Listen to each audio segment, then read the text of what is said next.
యొక్క దినాన 10 గంటలకు వచ్చిన వారు, సమయానికి వచ్చిన వారు లేచి నిలబడాలి. సమయానికి వచ్చిన వారు చప్పట్లు కొడదాం. ఈ యొక్క దినాన్ని మనం చెప్పుకునే వాక్యము మార్కు సువార్త 5వ అధ్యాయము మొట్టమొదటి వచనం.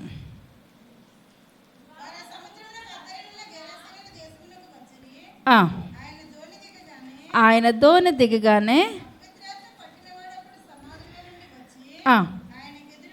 ఆయనకెదురు పడెను.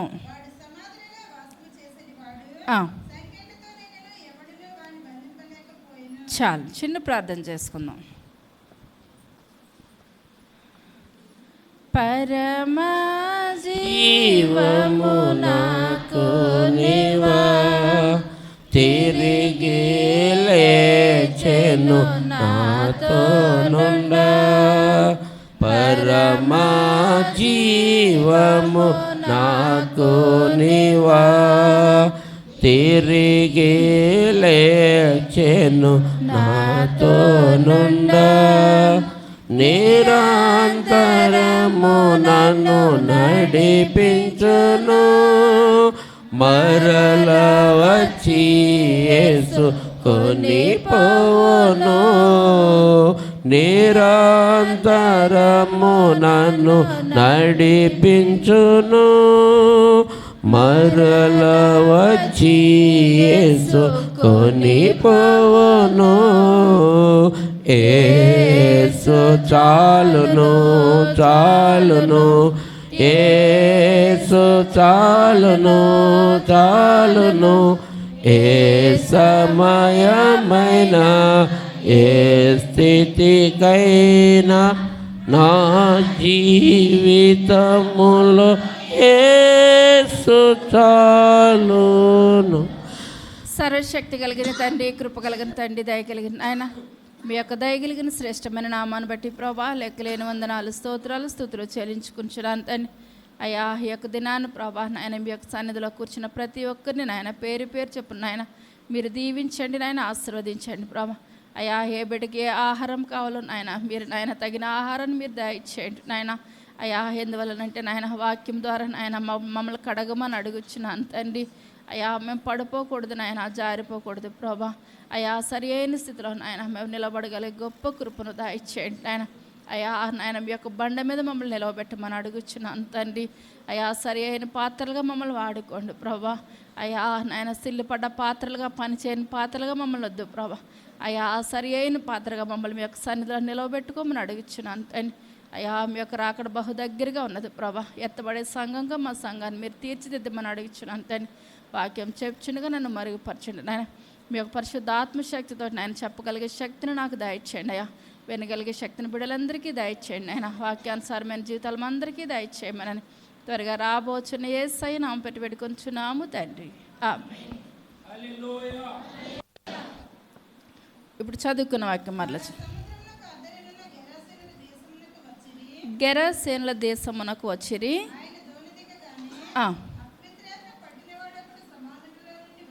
సమాధులలో నుండి వచ్చి ఆయనకెదురు పడెను. ఎక్కడ చేస్తున్నాడండి అతను వాసం? ఎక్కడ చేస్తున్నాడు? సమాధుల్లో బ్రతికున్న వారు ఉంటారా, చనిపోయిన వారు ఉంటారా? చనిపోయిన వారు ఉంటారు. ఇప్పుడు మనం ఎక్కడ వాసం చేయాలండి? దేవుని యొక్క సన్నిధిలో ఉండాలి. సమాధుల్లో ఎంత మాత్రం ఉండకూడదు. ఇప్పుడు ఇతను ఉంటున్నాడంటే దేవుని దగ్గరగా జీవిస్తున్నాడా, దూరంగా జీవిస్తున్నాడా? దూరంగా జీవిస్తున్నాడు. సంఖ్యాకాండము 32వ అధ్యాయము మొట్టమొదటి వచనం. గాదీలకును అతి విస్తారమైన మందలుండెను గనుక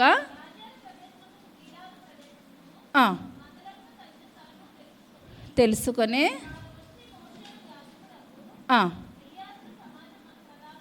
ప్రధానులతో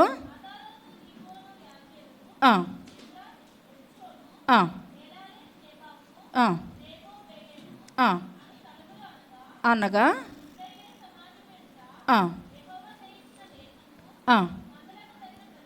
ప్రదేశము మాకు మందలు కలవు, కటాక్షం కలిగిన ఎడల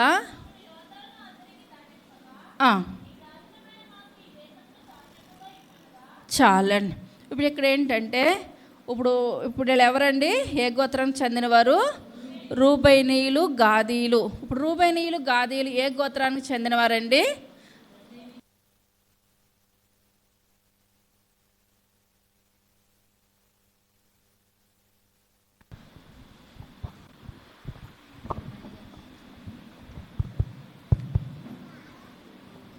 రూబేనీయులు, గాదీయులు. వీళ్ళు ఏ గోత్రానికి చెందినవారు? గాదు గోత్రానికి చెందినవారు. ఇప్పుడు వీళ్ళందరినీ కూడా ఇప్పుడు మోషే గారు ఇశ్రాయేల్ ప్రజల్ని ఐగుప్తు నుంచి నడిపిస్తూ వస్తుండగా ఇప్పుడు వీళ్ళు ఎర్ర సముద్రాన్ని దాటేశారు. ఇప్పుడు ఇక్కడ యోర్దాన్ని దాటడానికి సిద్ధంగా ఉన్నారు.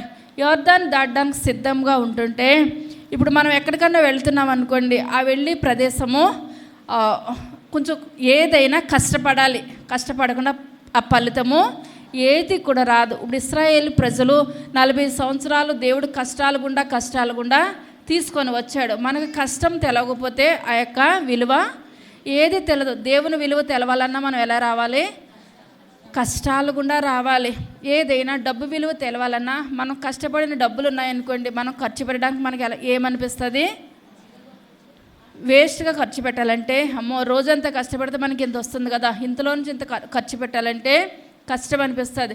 అదే మన పితరులు ఇచ్చిన ఆస్తి, వేస్ట్గా వచ్చిన ఆస్తి మనకు డబ్బులు ఎవరైనా ఇచ్చారనుకోండి, అది మనం ఎలాగైనా ఖర్చు పెట్టేస్తాం. ఎందుకంటే కష్ట విలువ తెలవనప్పుడు మనం ఖర్చు పెడతాం. అందుకనే దేవుడి విలువ తెలవాలన్నా, ఆ యొక్క కష్టం విలువ తెలవాలన్నా ఒక్కొక్కసారి మనల్ని దేవుడు శోధనల గుండా నడిపిస్తాడు. ఇప్పుడు షడ్రకు, మేషకు, అబేద్నెగోలు అగ్నిగుండంలో వేసిన తర్వాత ఇప్పుడు అక్కడ అందరూ కూడా మారారు. రాజుతో సహా ఇప్పుడు ఏమయ్యారు? మారారు. లేకపోతే వాళ్ళందరూ కూడా ఆ యొక్క ప్రతిమకు నమస్కారము చేసేసారు. ఇప్పుడు సింహాల బోన్లో వేసినప్పుడు దానియేలుని దేవుడు సింహాలు నోర్లు ముయ్యించాడు కనుక అక్కడ దేవుని నామానికి గొప్ప మహిమ కలిగింది. ఏదైనా సరే కీడనకాల దేవుడు ఏం చేస్తాడండి? గొప్ప మేలు. ఆ మేలును మనం పొందుకునే వరకు కూడా ఆ సాతాను ఎంతో ఒడిదుడుకులు పెడుతూనే ఉంటాడు. కానీ మనం ఏం చేయాలంటే ఆ యొక్క ఫలితం వచ్చినప్పుడు మనం చాలా సంతోషిస్తాము, దేవుని సన్నిధిలో ఆనందిస్తాము. అది పొందుకునేంతవరకు కూడా మన ప్రార్థనా జీవితాన్ని బహుబలంగా మనం ఏం చేయాలండి? పట్టుకోవాలి. సాతాను చాలా కంగారు పెడతా ఉంటాడు, కానీ మనం ఇంకా బలంగా ప్రార్థన చేయాలి. ఇప్పుడు ఇక్కడ వీళ్ళు ఎర్ర సముద్రాన్ని దాటారు, యోర్దానికి వస్తూ ఉన్నారు. ఇప్పుడు వీళ్ళది ఏ గోత్రం అన్నానండి? గాదు గోత్రం అనమాట. ఈ గోత్రం వారికి ఇప్పుడు వీళ్ళకి వృత్తి ఏంటండి? మన పితరులకు గొర్రెలు మందలు మేపుకునేవారు. వీళ్ళు మందలు పట్టుకొని ఇప్పుడు ఏం చేస్తున్నారు? ఇప్పుడు మందలతోటే కానాను వెళ్ళారు. కానాను వెళ్ళడానికి సిద్ధంగా ఉన్నారు. ముందు ఐగుప్తుకి మందలతోటే వెళ్ళారు. అదే యేసేపు అంటున్నాడు. ఇప్పుడు ఐగుప్తు వారు ఈ యొక్క మందలంటే అసహ్యం అనమాట. మా పితరులకి ఇదే వృత్తి అని చెప్పినప్పుడు ఆ యొక్క ఫరో ఏమన్నాడండి? ఏం కాదు, ఆ మందలతోటి రమ్మని చెప్పినప్పుడు ఆ యొక్క యేసేపు వాళ్ళందరినీ కూడా పశువులతోటి అక్కడ తీసుకొని వెళ్ళాడు. మళ్ళీ వీళ్ళు పశువులతోటి తిరిగి వస్తూ ఉండగా ఇక్కడ ఒక ప్రాంతానికి వచ్చారండి. అదే ప్రాంతము యోర్దాను దరిదాపుకు వచ్చేసారు. దరిదాపుకు వచ్చేసరికి అక్కడ విశాలంగా ఉన్నది, అక్కడ పచ్చగా ఉన్నది. ఇప్పుడు ప్రతిదీ కూడా పచ్చగా ఉన్నది. ఇది ఏమాత్రం కూడా మంచి ఏం కాదు. ఇప్పుడు ఆ యొక్క లోతు అబ్రహాం ఏం కోరుకున్నాడు? కొండలు మెట్టలు కోరుకున్నాడు. ఆ యొక్క లోతు పచ్చగా ఉన్న సొదొమ గుమరాన్ని కోరుకున్నాడు.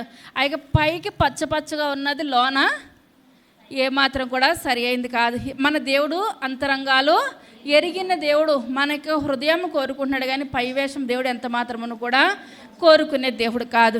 కానీ ఇక్కడ గాదు గోత్రము, ఆ యొక్క రూబేనీయులు, గాదీయులు అక్కడ ఆ ప్రాంతానికి వచ్చేసరికి ఇప్పుడు మోషే గారితో ఒక విన్నపం చేసుకుంటున్నారు. ఏమనంటే చాలామంది ఏం చేస్తారంటే వాళ్ళ జీవితంలో కష్టపడడానికి చూడరు. ఏం చేస్తారండి? కష్టపడడానికి చూడరు. సుఖము. మనం ఎప్పుడు కూడా సుఖాలు గుండా మనం వెళ్ళొద్దు, కష్టాలు గుండా మనం ఏం చేయాలి? వెళ్ళాలన్నమాట. మనకు వయసు ఉన్నంతసేపు కష్టపడాలి. తర్వాత కూర్చున్నా దేవుడు అంగీకరిస్తాడు, మనుషులు అంగీకరిస్తారు. మన వయసులోనే కూర్చోవడానికి ఏమాత్రం కూడా చూడొద్దు. ఇప్పుడు వీళ్ళు ఇక్కడికి వచ్చారు. ఇక్కడికి ప్రదేశానికి వచ్చేటప్పటికి మోషే గారి దగ్గరికి వెళ్ళి అంటున్నారు, మోషే గారు ఇక్కడ ప్రాంతము పచ్చపచ్చగా ఉన్నది, మంచిగా ఉన్నది. ఇప్పుడు దేవుడు వీళ్ళని ఎక్కడికి తీసుకొని వెళ్తున్నాడు? కానానికి తీసుకొని వెళ్తున్నాడు. ఇప్పుడు కానానికి అక్కడ ఏమో మంచి ఉందో చెడు ఉందో మాకు ఏమాత్రం కూడా తెలియదు. ఇప్పుడు ఇలాగంటారని నన్నే ఆ యొక్క మోషే గారు ఇప్పుడు 12 గోత్రాల వారిని, గోత్రాల ముఖ్యులను ఎక్కడ పంపించాడండి? కానాన్ని వేగు చూడడానికి పంపించాడు అనమాట. కానాను వేగు చూడడానికి వెళ్ళినప్పుడు ఎంతమంది మంచి సమాచారం చెప్పారు? 2 కాలేబు, యెహోషువ మంచి వర్తమానం చెప్పారు. మిగిలిన వాళ్ళందరూ కూడా చెడ్డ సమాచారం చెప్పారు. ఇప్పుడు మంచి సమాచారం చెప్పినందుకు అక్కడ ఇశ్రాయేలు ప్రజలందరూ కూడా ఇప్పుడు ఏం చేస్తున్నారండి? మాకు పర్వాలేదు, మంచిగా ఉంది, వెళ్ళవచ్చు అని అనుకునే కదా వాళ్ళు వస్తున్నారు. మరి వస్తున్నదప్పుడు ఇంకా మనం ఇప్పుడు వీళ్ళు ఏం చేయాలి? ఇంకా గురి యొద్దకు ఏం చేయాలండి? పరిగెట్టాలి, గురి యొద్దకు పరిగెట్టాలి. కానీ ఇక్కడ గాదు గోత్రం వాళ్ళు ఏం చేస్తున్నారంటే, ఇక్కడ చాలా మంచి ప్రదేశం ఉన్నది, ఖాళీ ప్రదేశం ఉన్నది, మా యొక్క మందలో చాలా మందలు ఉన్నాయి కాబట్టి మా మందలు ఇక్కడ సరిపోతాయి. ఇక్కడ ఆ 12 గోత్రాలు వాళ్ళు వెళ్ళి అక్కడ ప్లేస్ సరిపోతుందో సరిపోలేని స్థితిని దేవుడు మనకు దయచేస్తాడా? ఇప్పుడు మన వారం చెప్పుకున్న 5 రొట్టెలు 2 చిన్న చేపలు తృప్తిగా తిన్నారా? అర్ధాకులతో తిన్నారా? తృప్తిగా తిన్న తర్వాత 12 గంపలు మిగిలిపోయి దేవుడు ఎప్పుడు మనకి ఆ తృప్తికరంగా సరిపోయిన దానికన్నా కూడా అత్యధికంగా దేవుడు మనకు దయచేస్తాడు. కానీ చాలని భోజనం, అర్ధాకల భోజనం మన దేవుడు ఎప్పుడు కూడా పెట్టే దేవుడు అయితే ఎంత మాత్రం కూడా కాదు. కానీ ఇక్కడ రూబేనీయులు ఆ గాదు గోత్రం వారు అనుకుంటున్నారు, కానాను వెళ్ళిన తర్వాత ఇప్పుడు 20 లక్షల మంది అక్కడికి వెళ్తున్నారు కదా, అక్కడ ప్లేసులు సరిపోవో. ఇప్పుడు ఇక్కడ మేము ఏం చేస్తామంటే మా గోత్రం వారు మేము ఇక్కడ ఉండిపోతాము, ఇక్కడ మాకు పచ్చని ప్రదేశాలు ఉన్నాయి, మంచి ప్రదేశాలు ఉన్నాయి అయ్యా, మేము ఏమాత్రం కూడా మేము అక్కడికి రాము. ఒకవేళ ఇప్పుడు యుద్ధాలు జరిగినప్పుడు మీకు మనుషులు కావాలి కదా, అలా యుద్ధాలు జరిగినప్పుడు కావాలంటే వస్తాము, కానీ మేము పర్మనెంట్గా అక్కడ ఉండడానికి ఎంత మాత్రం కూడా రాము అని చెప్తుంటే ఇప్పుడు దేవునికి మంచి అనిపిస్తుందా, బాధ అనిపిస్తుందా? మన పిల్లలు ఉన్నతమైన స్థితిలో ఉండాలని మనం ఎదురు చూసినప్పుడు వాళ్ళ ఆ స్థాయికి వెళ్ళకపోతే తల్లిదండ్రులుగా బాధ అనిపిస్తుంది. ఇప్పుడు మనం చిన్న విషయంలో ఎంత బాధపడుతున్నామో, ఇప్పుడు ఆయన స్వాస్థ్యాన్ని ఇస్తానంటున్నాడు. కానాను గురించి ఇప్పుడు ఇంత దూరం ప్రయాసపడి ఇంత దూరం వచ్చినప్పుడు ఇప్పుడు మధ్యలో ఇప్పుడు వీళ్ళు ఏం చేస్తున్నారండి? ఆగిపోతుంటే దేవునికి బాధ అనిపిస్తుంది. అప్పటి వరకు నడిపిస్తున్న మోషే గారికి కూడా బాధ అనిపిస్తుంది. ఇప్పుడు మనుషులు అయిపోయారు. మోషే గారు ఇప్పుడు వీళ్ళందరినీ కొట్టి తీసుకెళ్ళగలుగుతాడా? తిట్టి తీసుకెళ్ళగలుగుతాడా? ఇప్పుడు ఏం చేయాలి? మనం ఇష్టపూర్వకంగా మనం మందిరానికి రావాలి, మనం ఇష్టపూర్వకంగా ప్రార్థన చేయాలి, ఏదైనా మన ఇష్టపూర్వకంగా చేయాలి. కానీ మనము ఆ యొక్క ఇంట్లో తిట్టించుకొని కొట్టించుకొని మనం మందిరానికి వచ్చినా మన మాట వినే స్థితి మనలో ఎంత మాత్రం కూడా ఉండదు. కానీ ఇక్కడ రూబేనీయుల వారు, గాదు గోత్రం వారు ఇప్పుడు ఏం చేస్తున్నారంటే, మేము రామంటే రామని ఇక్కడే భీష్మించుకొని కూర్చుండిపోయారు అనమాట. తర్వాత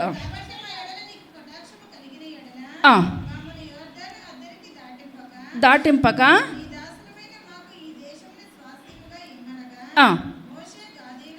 గాదీలతోనూ పోవచ్చుండగా కూర్చుండవచ్చునా?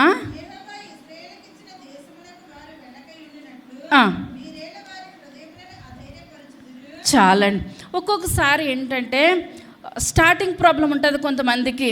ఇప్పుడు నేను ఎక్కడికైనా వెళ్ళిపోతాను అని అనుకున్నాం అనుకోండి, మన పక్కన ఉన్నవారు కూడా మనల్ని బట్టి ముందుకు వెళ్ళడానికి అవకాశం ఉంటుంది.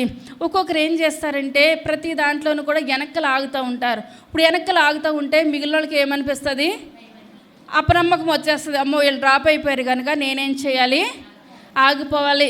కొంతమంది అంటారు ఇంకెంతకు చాలులే అంటారు, కానీ చాలదు. మనం బ్రతుకున్నంత కాలం కూడా బ్రతుకున్న చేప ఏం చేస్తుందండి?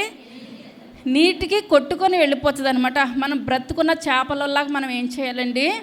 ఎదురేగాలి. కష్టాలు వస్తాయి, శ్రమలు వస్తాయి, ఇరుకులు వస్తాయి, ఇబ్బందులు వస్తాయి, ముందుకు వెళ్ళాలి. కానీ ఈ మాట సరాసరి మోషే గారి దగ్గర చెప్పేస్తూ ఉంటుంటే మోషే గారు అంటున్నారు, అయ్యో మిగిలిన గోత్రాలన్నీ కూడా ఇప్పుడు యుద్ధానికి ఎలా ఉన్నారు? సిద్ధంగా ఉన్నారు. వాళ్ళు ముందుకు వెళ్తుంటే ఇప్పుడు ఒక్కళ్ళు ఆగిపోతే అందరూ ఆగిపోతారు కదా. ఇప్పుడు పడిన ప్రయాస అంతా కూడా వ్యర్థమైపోతుంది. వీళ్ళు ఇలా మాట్లాడుతున్నారు అంటున్నారు. కావాలంటే మేము యుద్ధానికి వస్తాము. ఇప్పుడు యుద్ధానికి వచ్చినప్పుడు ముందుకు వెళ్ళడానికి ఏమైంది?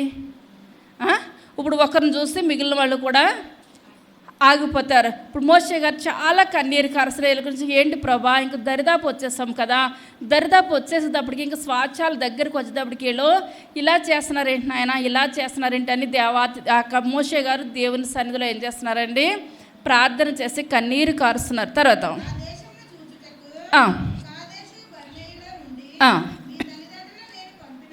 నేను పంపినప్పుడు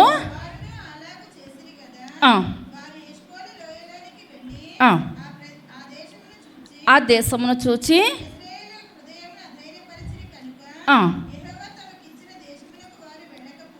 చాలండి. ఇప్పుడు వీళ్ళు ఏం చేస్తున్నారంటే, ఇప్పుడు వీళ్ళ పితరులు కూడా కానాను వెళ్ళి అన్ని మంచి ప్రదేశాలు చూసి ఇప్పుడు ఏం చేస్తారండి, చెడ్డ సమాచారం చెప్పారు. ఇప్పుడు తండ్రిని పోలికలు ఇప్పుడు ఎవరికి వచ్చేస్తున్నాయి, బిడ్డలకు వచ్చేస్తున్నాయి. ఇప్పుడు వాళ్ళు ఎలాగైతే చెడ్డ సమాచారం చెప్పి అక్కడ ఎందుకు పనికిరాని స్థితిలోకి అయిపోయారో, ఇప్పుడు వీళ్ళు కూడా ఇప్పుడు ఏం చేస్తున్నారండి, దగ్గరికి వచ్చేసరికి మేము రామంటే రాము. మోషే గారు అంటున్నారు సేమ్ వాళ్ళ యొక్క పితరుల యొక్క పోలికలు వాళ్ళల్లోకి వచ్చేసినాయని బాధపడుతున్నారు. తర్వాత రగులుకొని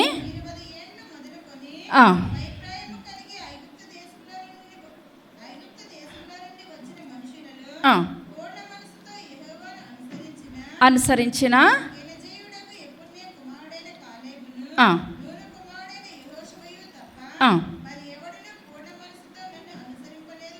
అనుసరింపలేదు గనుక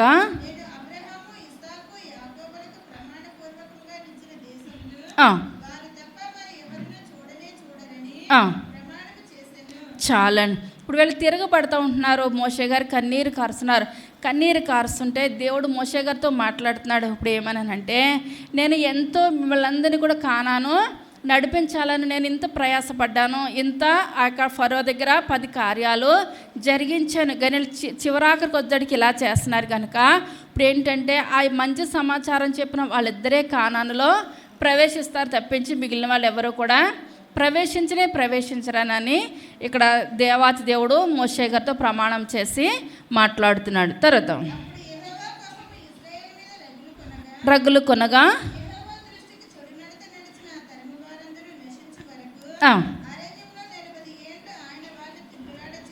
తిరుగులాడ చేశాను.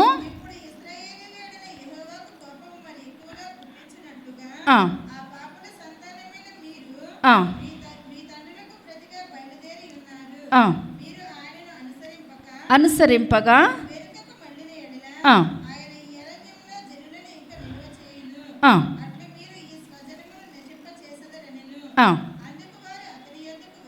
అతని యొద్దకు వచ్చి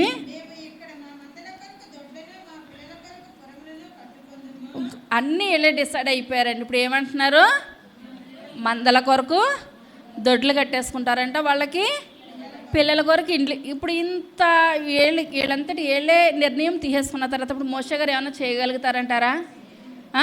ఇంకేమీ చేయలేకపోతారనమాట. మా మందలకి దొడ్లు ఉన్నాయంటే ఇదంతా కూడా ఖాళీ ప్రదేశం ఉంది కాబట్టి మా మందలకి సరిపోతాయి, మేము పురములే కట్టేసుకుంటాము, గొప్ప గొప్ప పురములు కట్టేసుకుంటాం, కానీ మేము యోర్దాను ఎంత మాత్రమును కూడా దాటమంటున్నారు. తర్వాత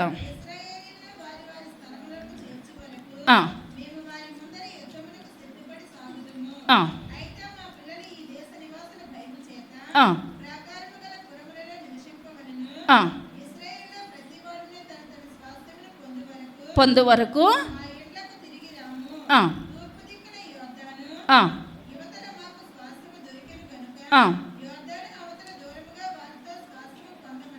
చాలండి. ఇప్పుడు యోర్దానికి యువతలే మిగిలిపోతున్నారు అనమాట. యోర్దాన్ అవతల ఇప్పుడు ఏమున్నది, కానాను స్వాచ్ఛం ఉన్నది. మేము స్వాచ్ఛానికి ఎంత మాత్రమును కూడా రాము, మేము యువతలే మేము ఉండిపోతాము, మీరేం చేసుకుంటారో చేసుకోండి అంటే ఇప్పుడు మోషే గారు ఏమన్నా చేయగలుగుతారంటారా?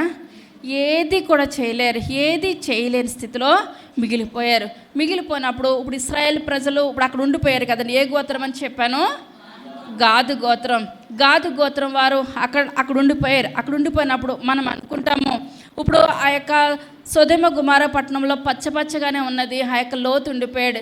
చివరికి ఏమైపోయిందండి లోతు జీవితం? ఎందుకు పనికి రాకుండా తన కుటుంబం అంతా కూడా ఎందుకు పనికిరాని జీవితం అయిపోయింది. ఆ బిడ్డల్లో సరైన స్థితి లేదు, చెప్పుకోవడానికి ఏది కూడా లేదు. కానీ ఆ కొండలు లోయలు గల ప్రాంతంలో ఆ యొక్క అబ్రహాం ఎలాగున్నారండి? అంతకంత దీవించబడ్డాడు, ఆశీర్వదించబడ్డాడు. ఇప్పుడు వీళ్ళు అనుకుంటున్నారు ఇంకా మనకి ఎక్కువ ఒక ఉన్నతమైన స్థితి వచ్చిందనుకోండి, మనం అనుకుంటాం నాకు దేవుడు లేడు, ఎవరు కూడా లేరు, మన డబ్బు శాశ్వతం కాదు, మనుషులు శాశ్వతం కాదు, ఈ లోకం కూడా శాశ్వతం కాదు. శాశ్వతమైనది ఎవరండి?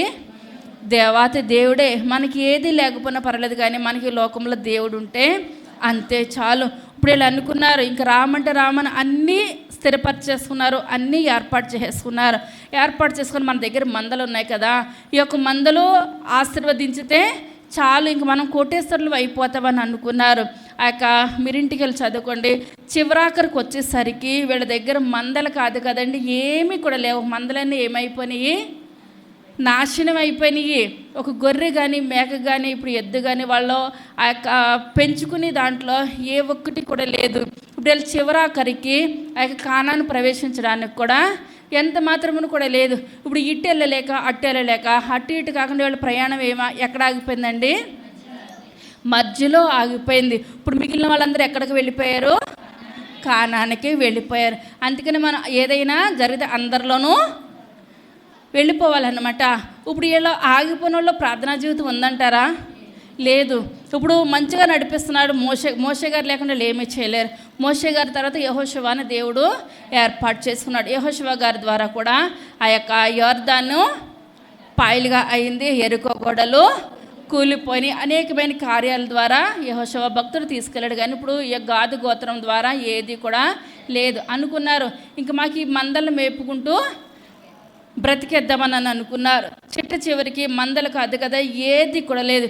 ఏది లేని స్థితిలో ఇప్పుడు అలా అంటే పందులు మేపుకుంటున్నారంటే అండి. ఏం మేపుకుంటున్నారు? పందులు మేపుకుంటున్నారు. ఇప్పుడు ఒక మందలు ఎక్కడ, పందులు ఎక్కడ? తేడా ఉందంటారా? ఇప్పుడు దేవునికి పందులు మేపుకుంటే ఇష్టమా? పందు దేవుని దృష్టిలో ఎలాంటిది? హేయమైనది, ఎందుకు పనికిరాని జీవితం అనమాట. సాతానుతోటి వీళ్ళకి ఇప్పుడు ఏంటంటే, మనం ఎప్పుడైతే దేవుని బిడ్డలతో సహవాసం కోల్పోయామో, మనం ఎవరితో సహవాసం చేస్తున్నామండి? వెంటనే సాతానుగాడు వచ్చి కూర్చుంటాడు.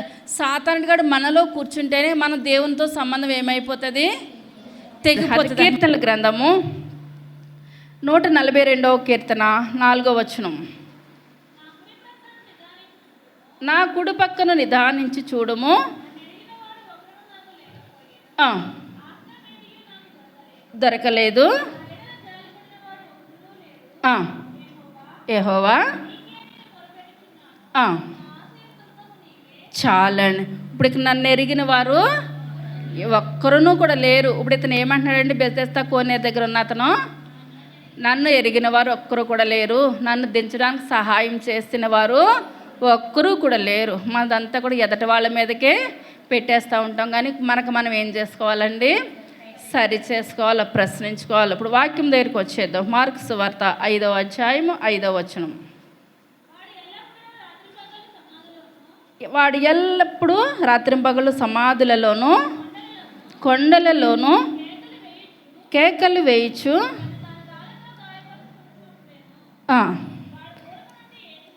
యేసును చూచి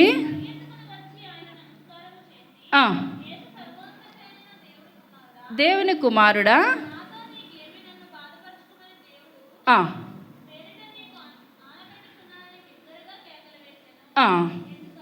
ఎందుకనగా చాలండి. ఇప్పుడు మార్కు గారు ఈ విధంగా రాశారు. మత్తయి గారు ఎలా రాశారంటే, మత్తయి సువార్త 8వ అధ్యాయము 28వ వచనం. ఆయన అద్దరినున్న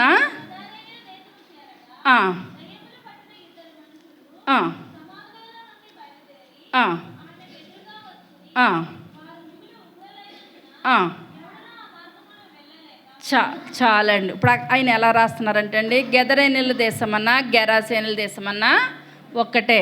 ఇప్పుడు ఆ మార్గం అంటే అండి ఎవరు వెళ్ళట్లేదంటే అండి. ఇప్పుడు ఎవరు వెళ్ళలేని మార్గాన్ని ఎవరు వస్తున్నారు? యేసయ్య వస్తున్నాడు అనమాట. ఇప్పుడు మనం వెళ్ళకపోతే మన దగ్గరికి వస్తాడు. మనం ప్రార్థన చేయకపోతే అమ్మ టైం ఎంత అయింది, లేకమ్మా ప్రార్థన చేయి, ఆ మాట వినే వాళ్ళకే చెప్తాడు. కానీ దేవుడు ఇప్పుడు మనం పడుకున్నాం అనుకోండి, దేవుడు వచ్చి అమ్మ లెగమ్మ ప్రార్థన చేయండి, కొంతమంది ఈ పక్క తిరిగి ఆ పక్క తిరుగుతారు, నాయన కాసేపు 5 మినిట్స్ ఆగంటారు. దేవుడిని కూడా మనం ఏం చేస్తామండి, నిలబెట్టేస్తాం అనమాట. లోకాన్ని నిలబెట్టేస్తాము, దేవుడిని నిలబెట్టేస్తాం. మాటలో మనం లేకమనమాట. కానీ మాట వినే వాళ్ళ దగ్గరికే దేవుడు వస్తాడనమాట. మాట వినలేని వాళ్ళ దగ్గర దేవుడు ఎంత మాత్రమును కూడా రానే రాడు. ఇప్పుడు ఇక్కడ కూడా ఆ మార్గం అంటానికి ఎవ్వరూ వెళ్ళట్లేదంటే, ఎందువల్లనంటే ఇప్పుడు అతను దయ్యం పట్టిన వ్యక్తి ఏం చేస్తున్నాడు, రాళ్లతోటి కొట్టేస్తున్నాడు, తనకు తాను కొట్టేసుకుంటున్నాడు. ఎదటి వాళ్ళని వస్తుంటే ఎంత పెద్ద రాయి అయినా సరే గిరేసేస్తున్నాడు. ఎక్కడ తగులుతుందో కూడా అతనికి ఏమాత్రం కూడా తెలవలేని స్థితిలో ఇప్పుడు చాటుగా వచ్చి ఇప్పుడు అతనికి ఏం చేస్తున్నారంటే పెద్ద పెద్ద ఇనుప సంఖ్యలు తెచ్చి ఆ సంఖ్యలతో అతన్ని బంధించేస్తున్న ఆ యొక్క దురాత్మలతో అతను ఏం చేస్తున్నాడంటే టపటప ఆ సంఖ్యల్ని కూడా తెంపేస్తుండగా జనాలందరూ కూడా ఆ యొక్క భయం చెందిపోయిన స్థితిలో అక్కడ లోకమంతా కూడా జీవిస్తున్నది. ఆ జీవించిన అతని దగ్గరికి ఇప్పుడు యేసయ్య వచ్చి ఇప్పుడు ఏమంటున్నాడండి, యేసయ్య వచ్చి నిలబడినప్పుడు అతను అంటున్నాడు, సర్వోన్నతమైన దేవుని కుమారుడా, మాతో సాతానికి కానీ సంబంధము మీతోటి. ఇప్పుడు గుడికి రానేళ్ళతో ఎవరు బిడ్డలండి, సాతాను బిడ్డలు. సాతానికి సంబంధించిన వారు కానీ దేవునికి సంబంధించిన వారు కాదు. ఇప్పుడు ఇక్కడ కూడా ఇప్పుడు ఇతనికి ఎవరికి సంబంధించిన మనిషి అండి, ఇప్పుడు మోషే గారిని విడిచిపెట్టేసినప్పుడే ఇప్పుడు వీళ్ళు ఎవరిలోకి వెళ్ళిపోయారు, సాతాన్లోకి వెళ్ళిపోయారు. ఎప్పుడైతే సాతాన్లోకి వెళ్ళిపోయారో వాళ్ళ మందలన్నీ కూడా పోయినాయి. ఇప్పుడు చివరికి ఇప్పుడు వాళ్ళు ఏం చేస్తున్నారండి, పందులు మేపుతున్నారు. ఆ పందులు మేపుతున్న అతని దగ్గరికి ఆ ప్రాంతానికి ఇప్పుడు ఎవరు వచ్చారండి, దేవాతి దేవుడు వచ్చాడు. తర్వాత వాడు నా పేరు సేన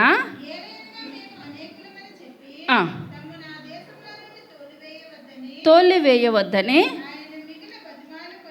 చాలండి. ఇప్పుడు నీ పేరు ఏంటంటే అతను ఏమంటున్నాడండి, సేన అనగా 2000 దయ్యాలు. ఇప్పుడు అనేకమైన దయ్యాలు పట్టి అతను అంటున్నాడు, మేము 1, 2 కూడా కాదు, మాలో ఎన్ని ఉన్నాయి, అనేకమైన దయ్యాలు ఉన్నాయి. ఇప్పుడు చాలామంది ఇక్కడికి వస్తారు, నాతో ప్రార్థన చేయించుకుంటారు. ఇప్పుడు వాళ్ళ చూస్తుంటే ఒక రాజకీయ నాయకుడు వస్తే జనాలు ఉంటారు చూడండి లక్షల మీద, అట్టి రీతికి ఒక్కొక్కళ్ళ నుంచి ఎలా వెళ్తాయండి, లక్షల కొలది దయ్యాలు వెళుతూనే ఉంటాయి. ఎప్పుడైతే ఆ యొక్క దురాత్మలు వెళ్ళిపోయినాయో ఇప్పుడు వాళ్ళు ఎవరు సంబంధం అవుతారు, దేవుని యొక్క సంబంధి అయి ఉన్నంతసేపు కూడా మనలో ఉన్న మనసు ఏం చేస్తుంది, బైబిల్ చదవాలంటే ఇప్పుడు కాదు తర్వాత చదువుతానులే, ప్రార్థన చేయంటే ఇప్పుడు కాదు, ప్రతిదీ కూడా దేవుని దానికి ఇప్పుడు కాదు తర్వాత. అదే టీవీ దగ్గర కూర్చుందామంటే రాత్రంతైనా కూర్చొనిస్తుంది. సాతానికి అందులో ఏమాత్రం అభ్యంతరము ఏమాత్రం పెట్టదు. అదే గుడికి వెళ్ళాలంటే కడుపు నొప్పి వస్తుంది కదా, ఈ రోజుకి రెస్ట్ తీసుకో, మళ్ళీ ఉన్న సాతానే చెప్పేస్తుంది అనమాట, నువ్వు ఫుల్ రెస్ట్ తీసుకో, నీకు ఏమాత్రం కూడా ఏది కూడా లేదు. ఇప్పుడు ఈ నెల నుంచి ఇప్పుడు 25 నుంచి మనకు దేవుని సన్నిధిలో ప్రార్థనలు జరుగుతూ ఉంటాయి. మనసు అంటది, గుళ్ళోకి వెళ్తేనేనా దేవుడు, ఇంట్లో ఉంటే దేవుడు కాదా. ఆ కాసేపు నువ్వేం చేస్తావంటే ఇప్పుడు వాళ్ళు వెళ్తారు కదా, 7 గంటలకు వెళ్తారు, 9 వరకు దేవుని సన్నిధిలో ఉంటారు. నువ్వు 9 వరకు కూడా నువ్వు బైబిల్ పట్టుకొని ప్రార్థన చేసుకో, అక్కడైనా దేవుడే ఇక్కడైనా దేవుడే. ఆ టైం అయ్యే వరకు సాతాను అలా చెప్తూ ఉంటుంది. ఆ దేవుని మందిరానికి వచ్చిన వాళ్ళు వచ్చేస్తారు, ఇంటికాడ ఉన్న మనిషికి వాక్యము ఉండదు, ప్రార్థన ఉండదు. వెళ్ళిన వాళ్ళు తిరిగి వచ్చేస్తారు. కానీ ఎలా గడిచిపోతుందో సమయము అన్నీ అయిపోయిన తర్వాత సాతాను నెమ్మదిగా వెళ్ళిపోతుంది అనమాట. అప్పుడు మనసు అంటది, ప్రార్థనకి వెళ్ళినా సరిపోను, ఈరోజు ఏం వాక్యం చెప్పారో అనవసరంగా ఒకరోజు నేను మిస్ అయ్యాను, 2వ రోజు కూడా అలాగే చేస్తుంది మనసు, అనుకుంటా 2వ రోజు నేను మిస్ అయ్యాను. అలాగే 2-3 రోజులు చేసేసరికి ఇంకెందుకులే, డైలీ వచ్చిన వాళ్ళు పాస్టర్ గారు చేతులు ఎత్తమంటారు, నేను వెళ్ళినా ఒకటే వెళ్ళకపోయినా ఒకటే. ఒక్కరోజు మానేస్తాను కదా, ఎలాగ చేయించాలి, అదేదో ఇంటి దగ్గరే కూర్చుంటే అయిపోతుంది. మరలా వచ్చి సంవత్సరం మళ్ళీ పండగలు పెట్టుకోవడానికి మనిషి మనం ఉండమో మనకు తెలియదు.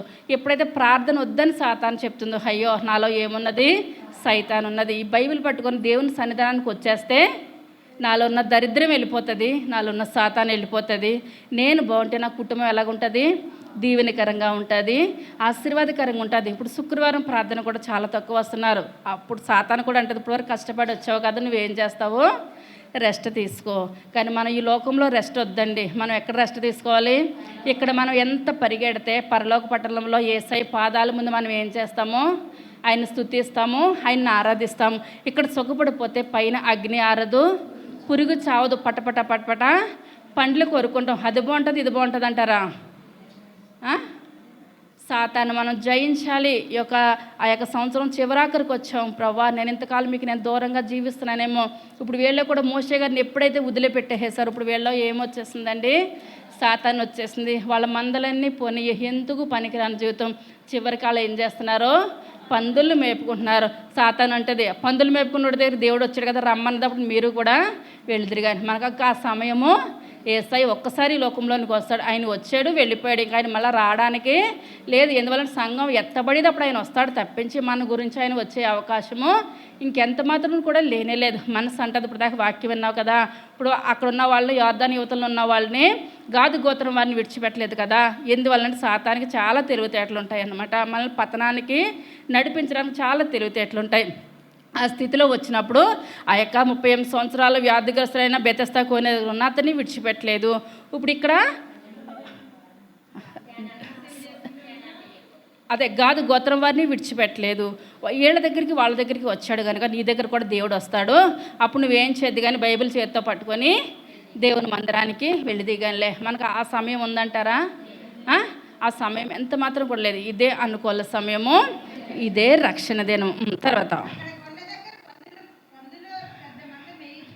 మేయిచుండెను గనుక పంపుమని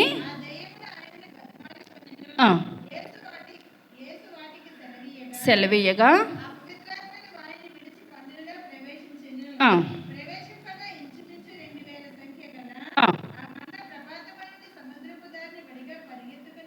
పోయి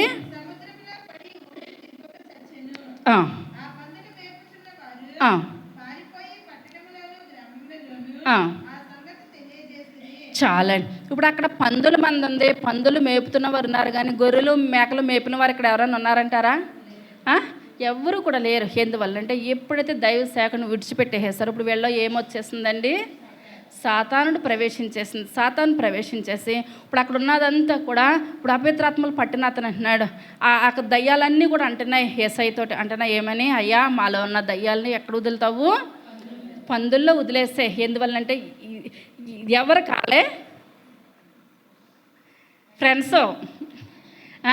ఇప్పుడు ఇందులో ఉన్న సాతాను, ఇప్పుడు ఎవరు సాతాను?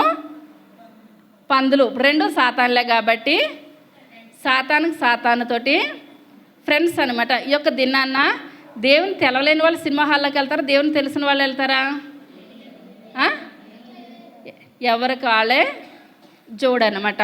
ఇప్పుడు ఇక్కడ ఇతనిలో ఉన్న దయ్యాలు అంటున్నారన్నమాట. మాకు ఫ్రెండ్స్ అక్కడ ఉన్నారు. మా ఫ్రెండ్స్ ఎవరు? పందులు. ఆ పందుల దగ్గరికి మమ్మల్ని ఏం చేస్తావు? పంపేయండి నాయన అని చెప్పినప్పుడు దేవుడు ఎవరిలోకి పంపేస్తాడండి? ఆ యొక్క దురాత్మలన్నింటినీ కూడా పందుల్లోకి పంపేసాడు. ఎప్పుడైతే ఇన్ని 2000 దయ్యాలు ఆ యొక్క పందుల్లోకి వెళ్ళిపోయినా పందులు ఊపిరాడికి ఏమైపోయినాయి? సముద్రంలోకి వెళ్ళి పడి చచ్చిపోయినప్పుడు అక్కడ ఉన్న వాళ్ళందరూ కూడా పరుగుని ఎక్కడికి వెళ్ళిపోయారు? ఊరిలోకి వెళ్ళిపోయి ఇక్కడికి ఒక ఆయన వచ్చాడు.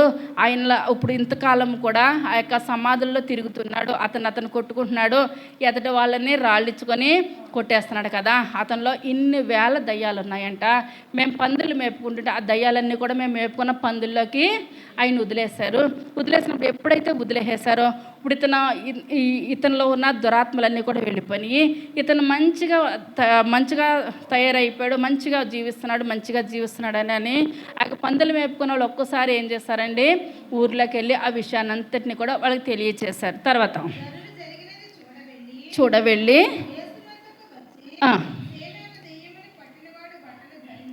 బట్టలు ధరించుకొని చూచి భయపడిరి.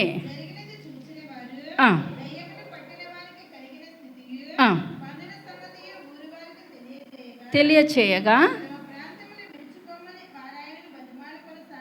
చాలండి. ఇప్పుడు ఏం చేస్తున్నారంటండి? ఇప్పుడు ఇంత గొప్ప కార్యం చేస్తూ ఉంటుంటే ఇప్పుడు యేసయ్యని వాళ్ళు ఏం చేయాలి? వాళ్ళ గృహాలకు చేర్చుకొని, అయ్యా మా దగ్గరికి రండి, మీరు మాకు ప్రార్థన చేయండి. ఇంకా మాకు తెలవలేని ఎన్ని దురాత్మలు ఉన్నాయో, ఎన్ని చీకటి శక్తులు ఉన్నాయో అవి మీరు ఏం చేయాలి? విడుదల చేయాలి ప్రభు అని ఒక్కొక్కరు ఆయన ఏం చేయాలండి? పిలవాలి, వాళ్ళ గృహానికి తీసుకెళ్ళాలి. కానీ ఇప్పుడు ఎందువల్ల అంటే ఇప్పుడు వీళ్ళలో కూడా ఎన్ని ఉన్నాయి? అందరిలోనూ దురాత్మలే. మనం ఎప్పుడైతే ప్రార్థన మానేస్తామో మనలో ఏముంటుందండి? ఖచ్చితంగా మనలో దురాత్మలు ఉంటాయి. ఆ దురాత్మలు ఉంటే మనం దేవుని సన్నిధానానికి దూరంగా జీవిస్తాం. ఇప్పుడు ఈ దురాత్మలన్నీ కూడా ఇప్పుడు వీళ్ళలో ఉండి ఎందువల్లంటే ఎప్పుడైతే ఆ యొక్క దేవుని సేవకుని కాదనుకొని అక్కడే ఆగిపోయారో, వాళ్ళ ప్రయాణం అక్కడే ఆగిపోయిందో, ఇప్పుడు వీళ్ళలో ఎవరితోటి స్నేహం చేస్తున్నారు? సాతానుతో స్నేహం చేస్తున్నారు కనుక ఆ యొక్క దేవుడు వస్తానన్నప్పుడు వాళ్ళు ఏం చేస్తున్నారు? మీరు మా దగ్గరికి రావద్దు. ఇప్పుడు ఎవరన్నా అయితే ఇప్పుడు వరకు కూడా అతను బట్టలు కూడా లేకుండా భయంకరమైన స్థితిలో ఉన్న అతను బట్టలు ధరించుకొని ఇంత మంచిగా ఉన్నందుకు అయ్యా మా ఇంటికి రండి, మా కుటుంబాల దగ్గరికి మీరు రండి అని చెప్పాలి. ఎందువల్లనంటే వాళ్ళు ఉన్న దురాత్మలు ఆయన ఎవరిని కూడా మీరు మా పట్టణాన్ని విడిచే మీరు ఏం చేయాలి? వెళ్ళిపోవాలి. మా పట్టణం విడిచి మా ప్రాంతాన్ని విడిచి ప్రతి ఒక్కరు వెళ్ళిపోండి అన్నమాట. కానీ ఏసైనా రమ్మన్నవారు ఒక్కరు కూడా లేరు. తర్వాత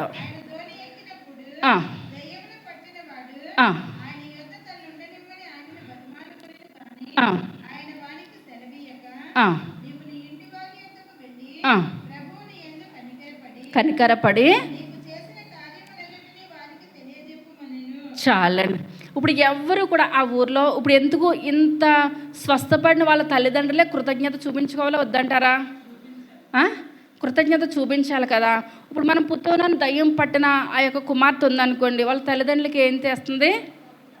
డబ్బు సంపాదిస్తుంది కనుక ఇప్పుడు వాళ్ళు ఏదో న్యాయం ఉన్నది, అయ్యో మాకు ఇంత సంపాదన పోతుంది కదా అని. ఇప్పుడు ఇతని ద్వారా వీళ్ళకి ఏదైనా సంపాదన ఉందంటారా? ఇప్పుడు తల్లి అని అతనికి తెలవట్లేదు, తండ్రి అని తెలవట్లేదు. తల్లిదండ్రులు వెళ్ళినా వాళ్ళని చితగొట్టేస్తున్నాడు అనమాట. ఇప్పుడు చితగొట్టేస్తున్న ఆ యొక్క వ్యక్తి తల్లిదండ్రులైన ఇప్పుడు ఏం చేయాలి? ఇతన్ని యేసు ప్రభు గారికి కృతజ్ఞత తెలియచేసుకోవాలి. ప్రభా అయ్యా కొడుకని కూడా మాకు దగ్గరికి వెళ్ళడానికి లేదు. ఇప్పుడు లోకం అంతా ఇప్పుడు తల్లిదండ్రులు తిట్టరా? పలానా వాళ్ళు కనేసి వదిలేశారమ్మా. ఇప్పుడు ఎవరికైనా తగలరాని చోట తగిలిందనుకో ఏమంటారు? పలానా వాళ్ళు కొడుకు ఇలా చేసేసారు లోకం అంతా చెప్పుకుంటారు కదా. అటువంటి స్థితిలో ఉన్న మమ్మల్ని నా కుమారుని మంచిగా చేసావయ్యా అని ఏం చేయాలని తల్లిదండ్రులుగా కృతజ్ఞత చెప్పుకోవాలి. కానీ తల్లిదండ్రులు కూడా యేసయ్యని మా ప్రాంతం విడిచి మా పట్టణం విడిచి మీరు వెళ్ళిపోవాలి అన్నమాట. వెళ్ళిపోతూ ఉంటుంటే ఆయన మళ్ళా ఆ యొక్క పడవెక్కి వెళ్ళిపోతూ ఉంటుంటే ఈ అపిత్రాతలు పట్టిన అతను యేసయ్య దగ్గరికి వచ్చాడు. అయ్యా మీరు నన్ను విడిచి వెళ్ళొద్దు ప్రభా, మీరు వెళ్ళేటట్టయితే నన్ను కూడా తీసుకొని వెళ్ళిపోండి అని ప్రాధాయపడుతుంటే ఇప్పుడు యేసయ్య అంటున్నాడు. ఇప్పుడు యేసయ్య శిష్యుల దగ్గరికి వెళ్ళి మిమ్మల్ని చేపలు పట్టేవారు నేను ఎలా చేస్తానో మనుషులు బట్టి జాలర్లుగా చేస్తానని చెప్పినప్పుడు వాళ్ళందరూ కూడా ఆ యొక్క వృత్తిని విడిచిపెట్టేసి యేసయ్య వెనకాల వెళ్ళిపోయారు కదా. మరి ఇప్పుడు ఇక్కడ కూడా ఇప్పుడు ఈయన వస్తానంటే ఇప్పుడు ఈయన తీసుకెళ్ళిపోవాలి కదండి. కానీ ఎవరు వెనకాల దేవుడు ఎవరిని వాడుకోవాలో ఆ విధంగా వాడుకుంటాడు అనమాట. ఎందువల్లంటే ఇక్కడ యేసయ్య చెప్పడం కరెక్ట్ లేదు ఇక్కడ. కానీ ఈ యొక్క స్వస్థపడిన మనిషి ఏం చేయాలి? అందరికీ చెప్పాలి. ఎందువల్లంటే వజ్రాన్ని వజ్రంతో కొయ్యాలి తప్పించి వేరే రకంగా కోస్తే ఏమాత్రం కూడా సరైంది కాదు. 4-5 వారాల కింద చెప్పాను. ఆ యొక్క పౌలు గారు ఏథెన్సు పట్టణంలో వారికి ఒకలా చెప్తున్నాడు వాక్యం, అయినా ఇంకా బెరయా పట్టణంలో ఒకలా చెప్తున్నాడు, దెసలోనిక పట్టణంలో దెసలోనిక పట్టణంలో ఎందువల్ల వాక్యం తెలిసిన వారి దగ్గర ఒకలా చెప్తున్నాడు, ఆయన తెలవలేని వారి దగ్గర తెలియబడని దేవుడు. అంటే ఇదంతా తిరిగి వచ్చాడు ఆయన. డైరెక్ట్గా వాళ్ళ దగ్గరికి వెళ్ళి మీ దేవుళ్ళు మంచోళ్ళు కాదు, మా దేవుళ్ళు మంచోళ్ళు అంటే వాళ్ళు ఏమాత్రం కూడా ఒప్పుకోరు. కానీ మన దేవుని యొక్క ప్రత్యక్షత చెప్పాలి, మన దేవునిలో ఉన్న ఆ యొక్క సాక్ష్యాలు చెప్పాలి. అలాగ మనం ఏం చేయాలంటే ఒక్కొక్క ఆత్మని రక్షించాలి తప్పించి వేరే రకంగా మనం ఏది కూడా చెయ్యొద్దు. ఇప్పుడు ఇక్కడ కూడా యేసయ్య అనుకున్నాడు. ఇప్పుడు నేను ఇక్కడ చెప్పడం వల్ల మాట పెరిగితే తప్ప ఎందువల్లనంటే ఇప్పుడు మనం వాక్యం తెలవలేని వాళ్ళకన్నా మనం వాక్యం చెప్పచ్చు, తెలిసిన వాళ్ళకన్నా మనం వాక్యం చెప్పచ్చు, అటు ఇటు కాలేని వాళ్ళకి మనం చెప్పలేం. ఎందువల్లనంటే ఇప్పుడు గెరాసేన దేశం వాళ్ళకి దేవుడు అంటే తెలుసా? ఎలా తెలుసు? పూర్వీకులు 10 కార్యాలు చూసిన వాళ్ళకి చెప్తున్నారు కదా. 10 కార్యాలు చూశారు, ఎర్ర సముద్రాన్ని పాయలుగా చేశారు. మేము ఇక్కడి వరకు వచ్చి మేము ఏం చేసాము? ఇక్కడ ఆగిపోయాం. ఇదంతా కూడా దేవుని యొక్క అద్భుత కార్యాలు వీళ్ళకి తెలుసు.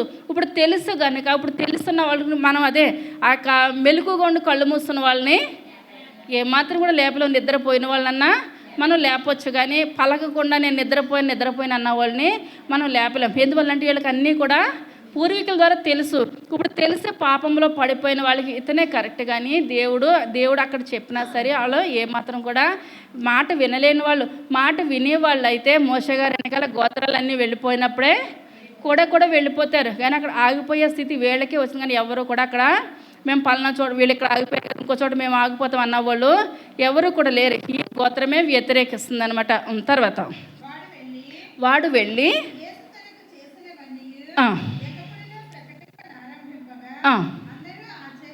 ఆశ్చర్యపడిరి. చాలా అండి. ఇప్పుడు దెక్క అనగా 10, దేవుడి నామానికి వందనాలు. ఆ యొక్క 10 గ్రామాలు ఇప్పుడు అతను ఏం చేస్తాడండి? రక్షించాడు, వాక్యం తెలియపరిచాడు. నేను దేవుని తెలవలేనప్పుడు దురాత్మలతో నా దగ్గర 2000 దయ్యాలుండి 2000 దయ్యాల ద్వారా నేను సమాధులలో నేను జీవించేవాడిని. ఇప్పుడు నేను దేవుని తెలుసుకున్నాను. ఇప్పుడు మీరందరూ కూడా దురాత్మలతో ఉన్నారు, చీకటి శక్తులతో ఉన్నారు.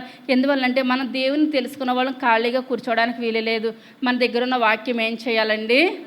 అందరికీ చెప్పాలి. ఒక దినాన్ని నేను ఈ వాక్యం నేర్చుకున్నాను, ఈ వాక్యం ద్వారా దేవుడు నన్ను బలపరిచాడు, నన్ను స్థిరపరిచాడు. మీరు కూడా వాక్యము ఆలకించండి, దేవుని సన్నిధానానికి రండి, ప్రార్థన విజ్ఞాపనలో మీరు చెయ్యండి అని మనం ఏం చేయాలంటే మన పక్క వారిని మనము ప్రోత్సహించాలి. కానీ నేను గుడికి వెళ్ళలేదు మీరు మానేయండి అన్న స్థితికి మనం ఏమాత్రం కూడా రావద్దు. కానీ ఇక్కడ దెక్కపోలియాలని దెక్క అనగా 10 పట్టణాలకు వెళ్ళి ఇప్పుడు ఇతను ఏం చేస్తాడండి? సువార్త చేశాడు. సువార్త చేసినప్పుడు మళ్ళీ అదే ప్రదేశానికి యేసయ్య అక్కడికి వచ్చినప్పుడు వాళ్ళందరూ కూడా యేసయ్యని ఇప్పుడు వాళ్ళు ఏం చేస్తారు? రమ్మన్నారు, ఆహ్వానించారు. మనం కూడా తెలవలేని స్థితిలో తెలవలేదు. దేవుని తెలుసుకున్న తర్వాత మనం ఎలాగ ఉండాలండి? మన జీవితాలు దీవెనకరంగా ఉండాలి, మన బ్రతుకులు దీవెనకరంగా ఉండాలి. నేను ఇంతే అన్న జీవితం, నేను ఇంతే నా బ్రతికింతే అన్న జీవితం మనలో ఎవరిలోనూ కూడా ఉండదు. ఎందువల్లంటే ఏ ఒక్క పాపి నశించడానికి ఎంత మాత్రమును కూడా ఇష్టం లేదు. తప్పిపోయినా గొర్రె గురించి దేవుడు ఏం చేస్తాడు? పరలోకాన్ని విడిచి ఈ లోకంలోనికి ఆయన ప్రాణం పెట్టడానికి ఈ లోకంలోనికి వచ్చాడు. ఆయన శరీరంలో మనకు స్వస్థత, ఆయన రక్తంలో మనకు స్వస్థత. ఇప్పుడు దయ్యాలు పట్టిన అతను ఆ దేవుని మాటలు ఆలకించాడు, దేవుని యొక్క కృపను చూస్తాడు కనుక ఆయన స్వస్థపడమే కాక అనేకమైన అక్కడున్న గ్రామాలన్నింటినీ కూడా రక్షించుకున్నాడు. మనము కూడా మొట్టమొదటిగా మన కుటుంబాన్ని రక్షించాలి, తర్వాత మన చుట్టుపక్కల వాళ్ళని, మన గ్రామాలన్నింటినీ కూడా మనం రక్షించుకున్నట్లయితే దేవుని సన్నిధిలో మన పరలోక పట్టణాన్ని వెళ్ళాక దేవుడు అంటాడంట, నువ్వు ఎన్ని ఆత్మలను రక్షించావు. మనకి దేవుడు పరలోకం వెళ్ళిన తర్వాత ప్రతి ఒక్కరు కూడా పరలోకంలో ఉన్న వాళ్ళకి ఒక కిరీటం వస్తుంది అనమాట. ఆ కిరీటం వచ్చినప్పుడు ఆ కిరీటానికంటే వజ్రాలు ఉంటాయంట. వజ్రాలు ఉన్నప్పుడు మనం ఎదుటివారి ముఖం చూసినప్పుడు ఎన్ని వజ్రాలు ఉంటే అన్ని ఆత్మలు మనం రక్షించినట్టు. మరి యొక్క దురాత్మలు పట్టిన అతనికి ఇప్పుడు ఎన్ని ఉంటాయంటారండి వజ్రాలు? 10 గ్రామాల వజ్రాలంటే ఆషామాష అనే విషయం ఏది కూడా కాదు. ఇప్పుడు మనము కూడా వస్తున్నాము వెళుతున్నాము అన్నది కాదు, కానీ మనం ఒక్క ఆత్మనైనా రక్షించామా? ఒక్కరి కొరకైనా మనము దేవుని మాటలు చెప్పామా? మనం ఒక్కరినైనా దేవుని సన్నిధానానికి మనం రక్షించామా? మనం ఏం చేసుకోవాలండి? పరీక్షించుకోవాలి, తీర్మానం చేసుకోవాలి. మొట్టమొదటిగా అతని కుటుంబాన్ని రక్షించుకున్న తర్వాత గ్రామాలన్నీ రక్షించుకున్నాడు. ఇప్పుడు మొట్టమొదటిగా మనం చేయవలసింది ఏంటండి? మన కుటుంబాన్ని రక్షించుకోవాలి. మనకు ఒంటరి ప్రార్థన కావాలి, కుటుంబ ప్రార్థన కావాలి, సంఘ ప్రార్థన కావాలి. ఈ 3 ప్రార్థనలు మొట్టమొదటిగా మనము ఉన్నప్పుడు ఒక్కొక్కటి మన ద్వారా దేవుడు ఏం జరిగిస్తాడండి? అనేకమైన ఆశ్చర్య కార్యాలు, అద్భుత కార్యాలు జరిగిస్తాడు. మనమే ఇప్పుడు ఆ యొక్క గాదు గోత్రంలో ఉన్నట్లయితే మనం అక్కడ ఆగిపోతానంటామా? ముందుకెళ్తామా? ఏం చేస్తాం? 11 గోత్రాలు వెళ్ళినట్టు ముందుకెళ్ళే స్థితిలో ఉంటామా? లేకపోతే ఆగిపోయిన గోత్రంలాగా ఉంటామా? ముందుకెళ్ళే స్థితిలో ఉన్న వాళ్ళందరూ పైకి లేసి నిల్చోండి, ఆగిపోయే వాళ్ళైతే కూర్చుండి పోండి. సర్వశక్తి కలిగిన తండ్రి, కృప కలిగిన తండ్రి, దయ కలిగిన ఆయన, మీ యొక్క దయ కలిగిన శ్రేష్టమైన నామాన్ని బట్టి ప్రభా లెక్కలేని వందనాలు స్తుతులు చెల్లించుకుంటున్నాను తండ్రి. యేసయ్యా ఈ యొక్క దినాన్ని చెప్పుకున్న వాక్యాన్ని బట్టి మీకు వందనాలు చెల్లించుకుంటున్నాను తండ్రి. అయ్యా అపవిత్ర ఆత్మలు పట్టినవాడు ఆయన, ఆ యొక్క దురాత్మలతో నాయన బాధించబడిన అతను ప్రభా, అయ్యా అతను స్వస్థపడమే కాకుండా ప్రభా నాయన 10 పట్టణాలను బాబు నాయన రక్షించుకున్నాడు తండ్రి. అయ్యా నాయన వాళ్ళందరూ కూడా నాయన పితరులు చేసిన అద్భుత కార్యాలన్నీ మర్చిపోయి బాబు దానికి యువతలు నిలబడిపోయారు ప్రభా. అయ్యా నాయన మీరు వాళ్ళని విడిచిపెట్టలేదు నాయన, వాళ్ళ దగ్గరికి వెళ్ళారు నాయన. అయ్యా వాళ్ళందరినీ నాయన మీ యొక్క మాటలు వినేటట్టు చేశారు ప్రభా, మీ యొక్క సన్నిధిలో నిలవబెట్టుకున్నారు తండ్రి. 38 సంవత్సరాలు బెతెస్దా కోనేరులో ఉన్న వ్యక్తి దగ్గరికి వెళ్ళారు ప్రభా. అయ్యా నీ పరిపెత్తుకోమని చెప్పినప్పుడు నాయన అతని పాపాలన్నీ కడిగారు ప్రభా. అతను పరిపెత్తుకొని నిలవబడ్డాడు నాయన, నడిచాడు తండ్రి. అయ్యా మేము కూడా నాయన వస్తున్నామంటే వస్తున్నాము, వెళుతున్నానంటే వెళుతున్నాము అన్నది కాదు కానీ నాయన, అయ్యా మా పాపాలు కడగబడాలి తండ్రి, మా కుటుంబం రక్షణ పొందాలి నాయన. అయ్యా మాకు ఏకాంత ప్రార్థన ఉండాలి నాయన, కుటుంబ ప్రార్థన ఉండాలి, సంఘ ప్రార్థన ఉండాలి నాయన. అయ్యా మరి యొక్క సంవత్సరం నాయన పండగ దినాలు మమ్మల్ని చూడడానికి మీరు ఇచ్చిన కృపను బట్టి, ధన్యతను బట్టి మీకు వందనాలు నాయన. అయ్యా ఒక్కరోజు కూడా ఏ ఒక్కరు కూడా మానకుండా నాయన అయ్యా మీ యొక్క సన్నిధిలోనికి రావడానికి మమ్మల్ని అందరినీ మీరు తీర్చిదిద్దామని అడుగుచున్నాను నాయన. అయ్యా భయంకరమైన దినాల్లో ఉన్నాం ప్రభా. అయ్యా మీ యొక్క రాకడ నాయన, అయ్యా నాయన ఏ గడియలో వస్తుందో నాయన మాకే తెరలేని స్థితిలో మేము ఉంటుండగా ప్రభా. అయ్యా గాదు గోత్రం ఆగిపోయినట్టు మేము ఆగిపోవద్దు నాయన. అయ్యా ముందు కొనసాగి గొప్ప భాగ్యాన్ని దయచేయండి నాయన. అయ్యా విన్న వాక్యాన్ని ఆయన మా హృదయంలో మీకు ఫలించమని అడుగుచున్నాను తండ్రి. అయ్యా మీ యొక్క రెండవ రాకడికి నాయన మా సంఘం ఎత్తబడే గొప్ప కృపను దయచేయండి ఆయన. వినగలిగే చెవి గ్రహించగల హృదయాన్ని మా అందరికీ దయచేయండి నాయన. ఈ యొక్క ఆరాధన ఆదరించేంతవరకు నాయన అయ్యా నాయన మీరే నాయన నడిపిస్తున్న విధానాన్ని బట్టి మీకు వందనాలు నాయన. అయ్యా ఇంకా ముందుకు నాయన బాబు జరగబోతున్న కార్యక్రమం అంతట్లో కూడా నాయన మీరే తోడుగా నేడుగా ఉండి మహిమ ఘనత ప్రభావాలు పొందమని త్వరగా రాబోచున్న యేసయ్య నామమున పెట్టి వేడుకొంచున్నాము తండ్రి. ఆమేన్.